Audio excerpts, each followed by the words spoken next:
Hello, everyone, and welcome to Danny's Perseverance. I am finally back with another video. I hope everyone is doing well. It is hot outside, but I wanted to come back with a video and kind of give you guys an update and start the process of explaining what happened to me and how. So I'll start with how I met my ex. This was a time when I wasn't loving myself just yet. And I met my ex on a dating app. The good Lord had warned me already multiple times, and I didn't listen. So I ignored all of my gut feelings and continued on not loving myself. And I unfortunately manifested the wrong person. So I met my ex. And before I could turn all the way around, I was pregnant. At this point in my life, all I could think about was my bachelor's degree and getting a career started and taking care of the kids I already had. But when I became pregnant unexpectedly, partly due to my fault, I took full responsibility on my end. All of my plans kind of went on the back burner, and I had to adjust and rearrange everything in my life. It took me a while because I wasn't sure what I was going to do. I struggled with keeping or getting rid of the baby. But after I made my decision, it was onward and forward ever since. Admittedly, me and my ex were never together, so I understood some of how he felt because I struggled with my own feelings. But when he decided to turn away and not be in our lives, the good Lord, my friends and family stepped up and they stepped in and they carried us through. I'd be lying if I didn't say that it was hard. It wasn't easy. And it delayed my plans and my life for years. But I will never regret having my son. I was the happiest I could have ever been because I knew he'd be my last child. So the birth of that little fella was my third son. And I was the happiest I had been because I didn't think I could have any more kids. Definitely a surprise. And the good Lord, my family and friends, they all rallied around me. They helped me with going to the prenatal visits, the gender reveal. Being there to find out. I didn't do an official one, but to find out what we were having. And the baby shower. We had a beautiful baby shower. And I'm going to show you guys pictures of all that. You get to meet my kids. They're eager to come on. They're going to help me get all of this together. It's a lot. But they're going to help me. And forgive me, I'm a little nervous. It's hot. It's very hot today. And I always get nervous when I have to get on a video, but I want to get this going. I want to start the process of everything. They're going to help me get my area together over there. It's very bright, so it's not set up and ready yet, so I don't want to take you guys over there yet. But I just want to tell you a story this story is pretty inspirational, I feel. And talking about it is therapeutic for me. I take full ownership for the mistakes that I made in it. I've healed, and I can't wait to tell my story so I can help other people heal, maybe if they want, through this situation. So I'm going to start with showing you this picture of this beautiful baby God gave me.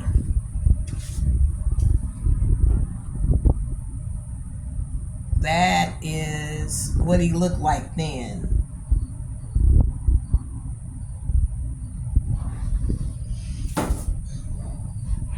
I can't begin to tell you guys what a blessing he has been. So, like I said, I was on a dating app when I feel I should have never have been. I wasn't loving myself back then, and my standards were way too low. I take full accountability for every part that I played, and that's kind of how I met my ex. So you guys can kind of see what I'm wearing today. I got on like a little summer dress. It's hot, so I don't have on much. And so, totally different person then than how I am now. I've grown so much through this journey, which is why I want to tell you the story, show you how I've grown, show you what happened, show you what I went through, let you talk to my kids so you can see the amazing people that they are. Just so you can get a feel of the kind of person and family I come from, the people we are. This story is going to knock your socks off. Because if somebody had told me a story like this, I probably wouldn't believe them, and you may not believe me at first either. But everything I say is factual and true. I have all the receipts, all of the proof. So, when I told my ex I was pregnant, his reaction, to a point, I understood, because we were both shocked, and it wasn't in either one of our plans. We weren't together. So that part I understood. But his reaction to the point of where it went, I thought maybe, and I really did think, that he was married. Because people lie. And as a matter of fact, that's all my ex did, was lie. So he gave me an ultimatum. I went backward, forward. I was confused, emotional, and pregnant. And so when I didn't do what he wanted me to do, he abandoned us. He changed his phone number, and I went through the whole pregnancy not having talked to him at all. So we met again. We talked again after the baby was about 5 months old. So he was really little. And I'm trying to remember exactly because this was quite a while ago. But he had a complete stranger contact me. I don't know any of these people. The lady contacts me. We meet so he could meet his son. He put on a fabulous act. He is a con artist. He is really good at what he does. I mean, this guy is really good. He held the baby. He did the fake tears and how he wants to be a father and all of this stuff. And so he met the baby twice. So once he got upset that the child support order was $820 a month, and that was based off his income, he was visibly red. He was visibly the color red. Next thing I know, he goes and gets custody attorneys. Now, I've never been through anything like this. Never been to court, no criminal, nothing of this sort. So I had no idea what I was up against. And so he's suing me for custody of a child he had only saw twice. He did nothing for other than abandon. He came back empty-handed, him and his family. It was a pretty overwhelming time. And as a mother, as a woman, especially in our family, nothing means more to us than our children. There is nothing that means more.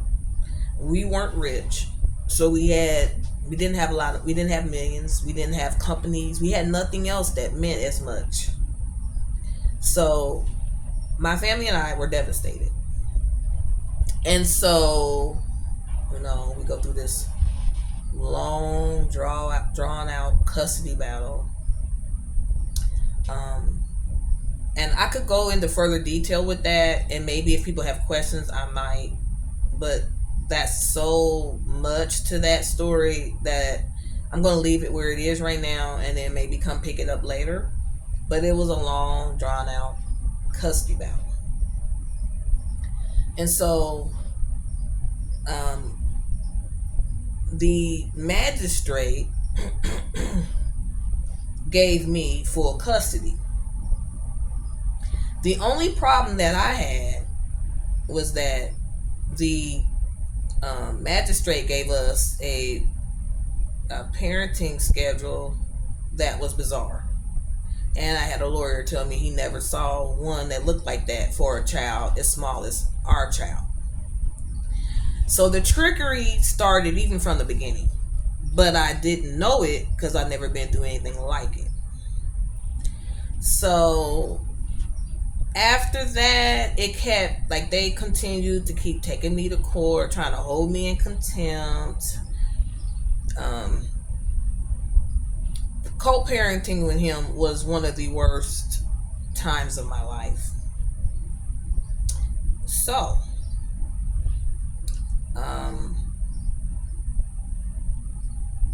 to make a long story as short as I possibly can, I didn't know